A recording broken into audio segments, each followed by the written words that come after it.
नमस्ते बच्चों। आज हम हिंदी की पाठ्य पुस्तक क्षितिज भाग 2 में यह दंतुरित मुस्कान संकलित नामक कविता पढ़ेंगे। इसके रचयिता है नागार्जुन जी।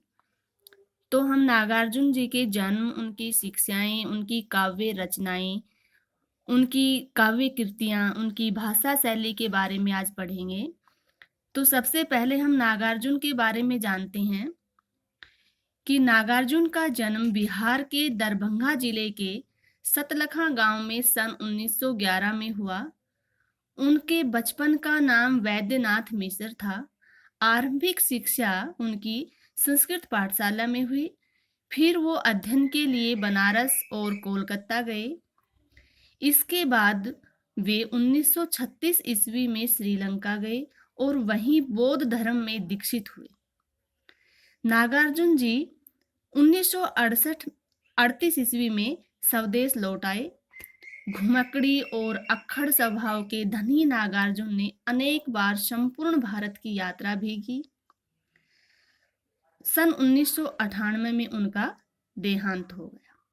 नागार्जुन जी ने अनेक काव्य कृतियां लिखी, जिनमें प्रमुख हैं युगधारा, सतरंगे पंखों वाली, हजार हजार बाहों वाली, तुमने कहा था, पुरानी जूतियों का कोरस, आखिर ऐसा क्या कह दिया मैंने, मैं मिलिट्री का बूढ़ा घोड़ा।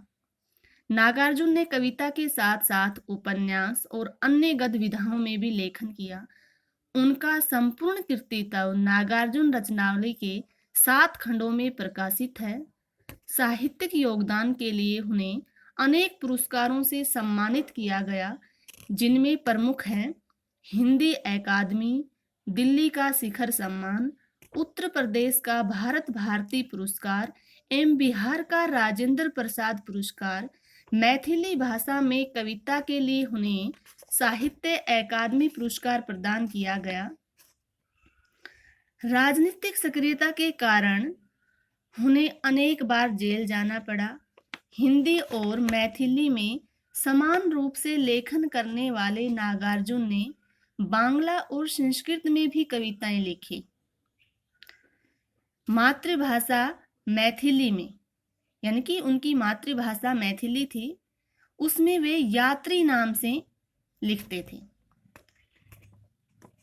नागार्जुन भ्रष्टाचार, राजनीतिक स्वार्थ और समाज की पतनशील स्थितियों के प्रति अपने साहित्य में विशेष सजग रहे।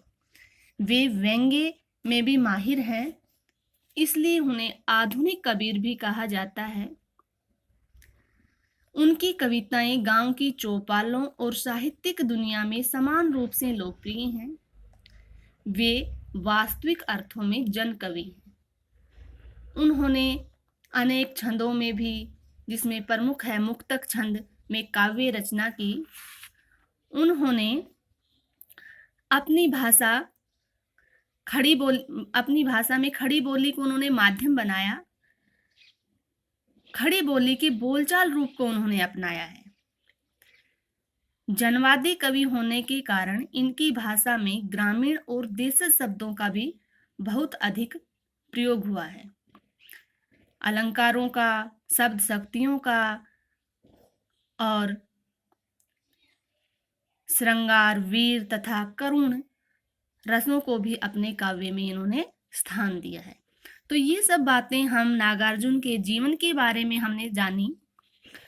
उनकी 2 कविताएं हैं हमारे पाठ्यक्रम में, जिनमें से पहली कविता है यह दंतुरित मुस्कान।